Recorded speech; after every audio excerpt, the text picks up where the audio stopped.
ଜୟ ଜଗନ୍ନାଥ। ପିଲାମାନେ ଆଜି ଆମେ 2026 ମସିହାରେ ଯେଉଁ ନୂଆ ସିଲାବସ୍ ଆସିଛି ସେଥିରେ ଯେଉଁ ଚତୁର୍ଥ ଶ୍ରେଣୀର ଚତୁର୍ଥ ଶ୍ରେଣୀ ମାତୃଭାଷା ବହିରେ ଯେଉଁ ପ୍ରଥମ ବିଷୟଟି ଅଛି ଟିକି ଚଢ଼େଇ, ତ ସେଇଟାକୁ ଆମେ ସେଇ ବିଷୟଟିକୁ ଆବୃତ୍ତି କରିବା, ସେଇ କବିତାଟିକୁ, ଆଉ ତା ସହିତ ଆମେ ତାକୁ କ'ଣ ବୁଝିବା, କ'ଣ ସେଇ କବିତାଟିର ମାନେ। ତ ବିଷୟଟି କ'ଣ ଅଛି, ଟିକି ଚଢ଼େଇ କ'ଣ ଅଛି ନା ଟିକି ଚଢ଼େଇ କ'ଣ ଛୋଟ ଛୋଟ ଚଢ଼େଇ ତମେ ଦେଖିଛ, ସବୁ ବିଭିନ୍ନ ପ୍ରକାର ଚଢ଼େଇ ଦେଖିଛ, ସେମାନଙ୍କର ଡେଣା ଥାଏ, ସେମାନେ ଉଡ଼ି ଉଡ଼ି ଯାଆନ୍ତି, ତ ଆମକୁ ଦେଖିବାକୁ ଭାରି ଭଲ ଲାଗେ। ସେମିତି ଟିକି ଚଢ଼େଇ କ'ଣ, ଟିକି ଚଢ଼େଇଟି ତା ବିଷୟରେ କ'ଣ ସବୁ ଲେଖା ହେଇଛି, ଚାଲ ଆମେ ପଢ଼ିବା ଏବଂ ବୁଝିବା। ଆଚ୍ଛା, ଗୀତଟି ଦେଇଛି, ଆମେ ଗୀତଟାକୁ ପ୍ରଥମେ ଆବୃତ୍ତି କରିବା, ତାପରେ ତାକୁ ବର୍ଣ୍ଣନା କରିବା।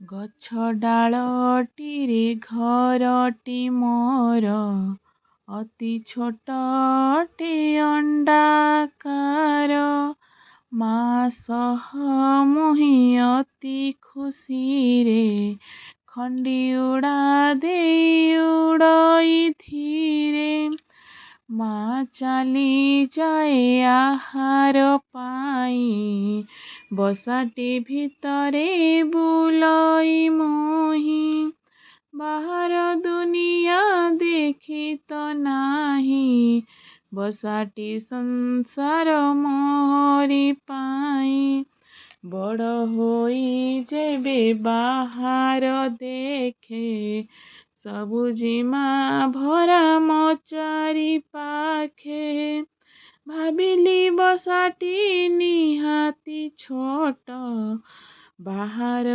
ଦୁନିଆ କେଡ଼େ ବିରାଟ, ପୁଣି ଦିନେ ମୁହିଁ ବସାରୁ ଆସି, ଗଛରେ ବସି ମୁଁ ହୋଇଲି ଖୁସି, ଭାବିଲି ଦୁନିଆ କେଡ଼େ ସୁନ୍ଦର, ଫୁଲ ଫଳେ ହସେ ସାରା ସଂସାର, ନୀଳ ଆକାଶର ବିରାଟ ଦେହ, ଦେଖି ମୋ ମନରେ ଆସିଲା ଭୟ, ବିଶାଳ ବିଶ୍ୱର ବିସ୍ମୟ କଥା, ଭାବି ବସିଲେ ମୋ ଘୂରଇ ମଥା, ସକାଳ ସୂରୁଜ କଅଁଳ ଖରା, ମନରେ ଭରିଲା ଭାବ ନିଆରା, ଟିକି ଚଢ଼େଇ ମୁଁ ଟିକି ମୋ ଡେଣା, ଉଡ଼ି ମୁଁ ଆକାଶେ ନ ମାନି ମୋ ନାଁ।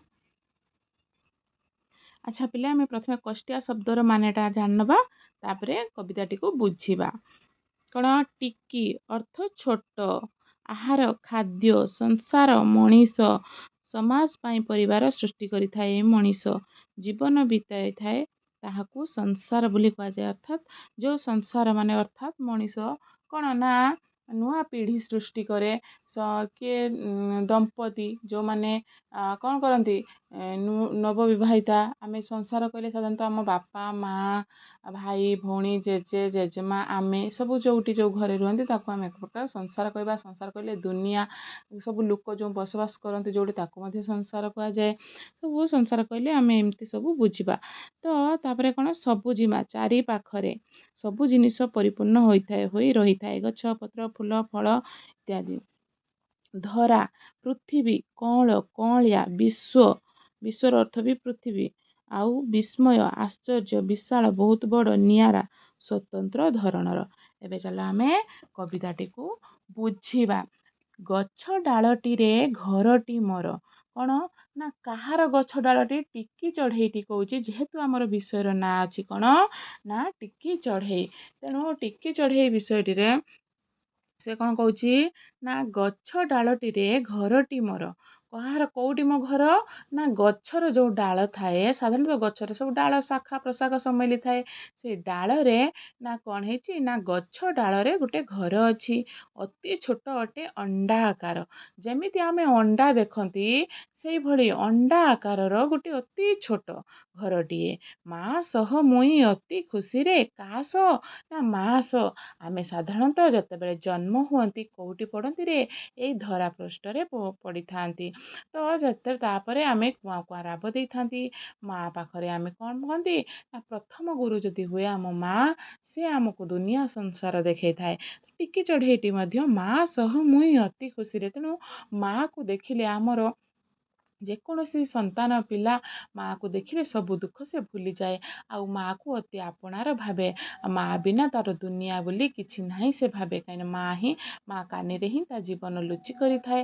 ସେ ସବୁବେଳେ ସେଇଠି ମା ପାଖରେ ହିଁ ରୁହେ ଆଉ ମାଆକୁ ଛାଡ଼ି କୁଆଡ଼େ ଯିବାକୁ ଚାହେଁ ନାହିଁ। ଆଉ ମା ତା ସାମ୍ନାରେ ଥିଲେ ମା ଦୁନିଆର ଯେମିତି ସବୁ ଖୁସି ତା ପାଦ ତଳେ ଉଜାଡ଼ି ଯାଇଛି ସେ ଏମିତି ହିଁ ଅନୁଭବ କରେ। ଠିକ୍ ସେହିପରି ଟିକି ଚଢ଼େଇଟି ଅନୁଭବ କରିଛି କ'ଣ ନା ମା ସହ ମୁଇଁ ଅତି ଖୁସିରେ ଖଣ୍ଡି ଉଡ଼ା ଦେଇ ଉଡ଼ଇ ଧୀରେ। ଛୋଟ ଚଢ଼େଇଟେ କ'ଣ ହେଇଛି ନା ନୂଆ କରି ଜନ୍ମ ନେଇଛି, ଅଣ୍ଡାର ଫୁଟିଛି। ତାପରେ କ'ଣ ହେଇଛି ନା ଧୀରେ ଧୀରେ ଧୀରେ ଧୀରେ କ'ଣ ନା ଉଡ଼ିବାକୁ ଚେଷ୍ଟା କରିଛି। ଯେତେବେଳେ ପ୍ରଥମ କରି ଉଡ଼ିବାକୁ ଚେଷ୍ଟା କରିଛି ଖଣ୍ଡି ଉଡ଼ା ଦେଇ ଉଡ଼ିଛି।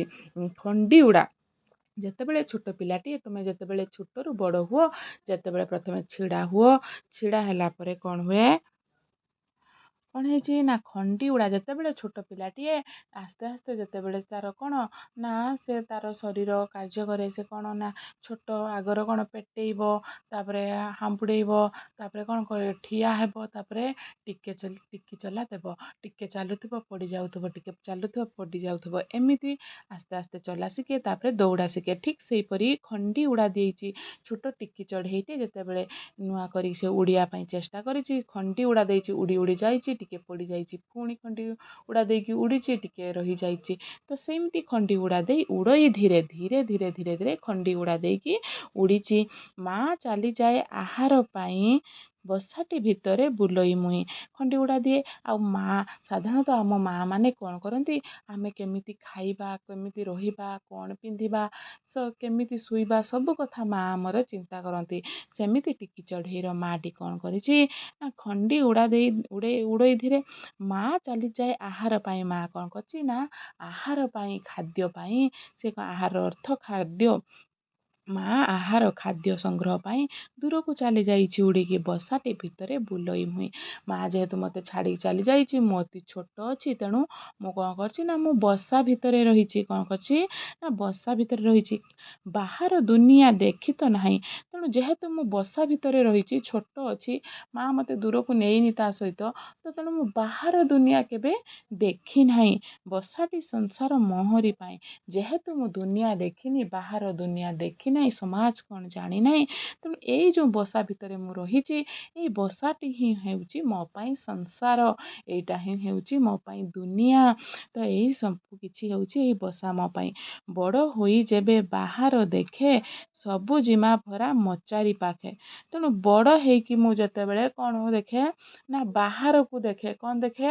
ବାହାରକୁ ଦେଖେ ସବୁ ଜିମା ଭରା ମଚାରି ପାଖେ। ମୋତେ ଛୋଟ ଥିଲି ସିନା ମା ଛାଡ଼ୁ ନଥିଲା, ତ ମୁଁ ଯେବେ ବଡ଼ ହେଇଗଲି ଏବେ ଦୁନିଆ ଦେଖିଲି।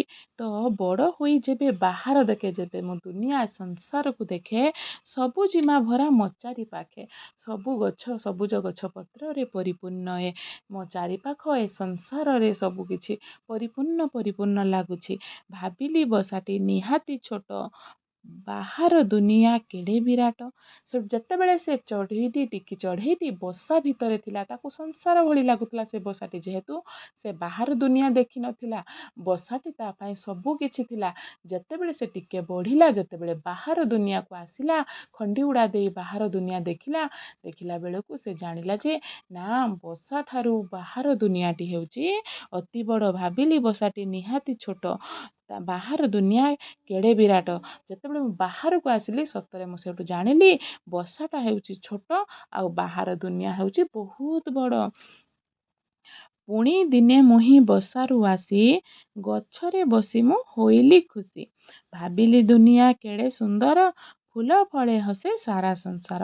ତେଣୁ କ'ଣ ନା ପୁଣି ଦିନେ ମୁହିଁ ବସାରୁ ଆସି, ପୁଣି ଦିନକର କଥା ମୁଁ କ'ଣ ହେଲି ନା ବସାରୁ ଆସିଲି, ଗଛରେ ବସି ମୁଁ ହୋଇଲି ଖସି। ବସାରୁ ଯେତେବେଳେ ଉଡ଼ିବା ଶିଖିଗଲି, ସେ ଟିକି ଚଢ଼େଇଟା ଯେତେବେଳେ ଗଛରେ ଯେବେ ସିଏ କ'ଣ ହେଲା ନା ଉଡ଼ିବା ଶିଖିଗଲା, ସେ ସେଠୁ ବସାରୁ ବାହାରିବା ପାଇଁ ଚେଷ୍ଟା କଲା।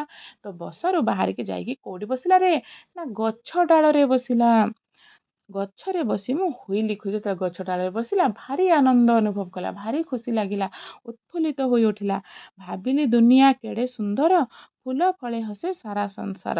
ତେଣୁ ମୁଁ ଭାବିଲି, କ'ଣ ଭାବିଲି ନା ଏଇ ଦୁନିଆଟା ହେଉଛି ବହୁତ ସୁନ୍ଦର, ଆଉ ଫୁଲ ଫଳେ ହସେ ସାରା ସଂସାର।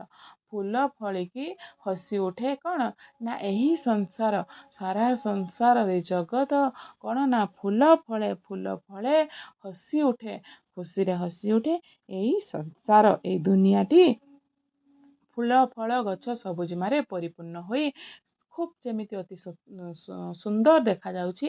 ଆଉ ଯେମିତି ସତେକି ଏଇ ସଂସାରଟି ସବୁବେଳେ ହସୁଛି, ସ୍ମିତ ହସ ଦେଉଛି, ଆଉ ସବୁବେଳେ ହସୁଛି। ନୀଳ ଆକାଶର ବିରାଟ ଦେହ ଦେଖି ମୋ ମନରେ ଆସିଲା ଭୟ। ତେଣୁ ଏଇ ଯେଉଁ ନୀଳ ଆକାଶ, ଆମେ ଯେଉଁଠି ବସବାସ କରୁଛନ୍ତି, ଆମ ଉପରେ ଆକାଶ ଅଛି, ସେ ଆକାଶର ରଙ୍ଗ ନୀଳ। ତେଣୁ ସେ କହୁଛି ନୀଳ ଆକାଶ, ଏ ପକ୍ଷୀଟି ଯେତେବେଳେ ଯେଉଁଠି ରହିଛି ତା ଉପରେ ଯେଉଁ ଆକାଶ ଅଛି, ସେ ଆକାଶ ହେଲା ନୀଳ ଆକାଶର ବିରାଟ ଦେହ। ଏ ଯେଉଁ ନୀଳ ଆକାଶର କି ଦେହ ନା ବିରାଟ ଦେହ ଦେଖି ମୋ ମନରେ ଆସିଲା ଭୟ। ତାକୁ ଯେତେବେଳେ ଦେଖିଲି ମୋ ମନରେ କ'ଣ ହେଲା ନା ଭୟ ଆସିଲା। କ'ଣ ହେଲା ନା ଭୟ, ଏତେ ବଡ଼ ଆକାଶ ମୁଁ ଦେଖିକି ମୋ ମନରେ ଭୟ ଆସିଲା। ବିଶାଳ ବିଶ୍ୱର ବିସ୍ମୟ କଥା ଭାବି ବସିଲେ ମୋ ଘୁରାଇ ମଥା। ବିଶାଳ ବିଶ୍ୱର, ବଡ଼ ବିଶ୍ୱର, ଏ ପୃଥିବୀର ବିସ୍ମୟ ଆଶ୍ଚର୍ଯ୍ୟ। ବିଶାଳ ବଡ଼ ବିଶ୍ୱ ହେଲା ପୃଥିବୀ, ବିସ୍ମୟ ହେଲା ଆଶ୍ଚର୍ଯ୍ୟ।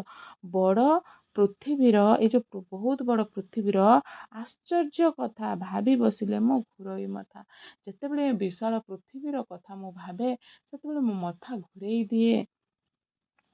ସକାଳ ସୁରୁଜ କଅଁଳ ଖରା, ମନରେ ଭରିଲା ଭାବ ନିଆରା।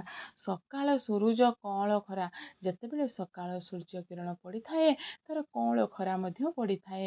ସେ ଯେଉଁ କଅଁଳ ଖରାଟି ଆମ ଦେହ ପାଇଁ ବହୁତ ଭିଟାମିନ୍, ଆମ ଚର୍ମ ପାଇଁ, ଆମ ଶରୀର ପାଇଁ।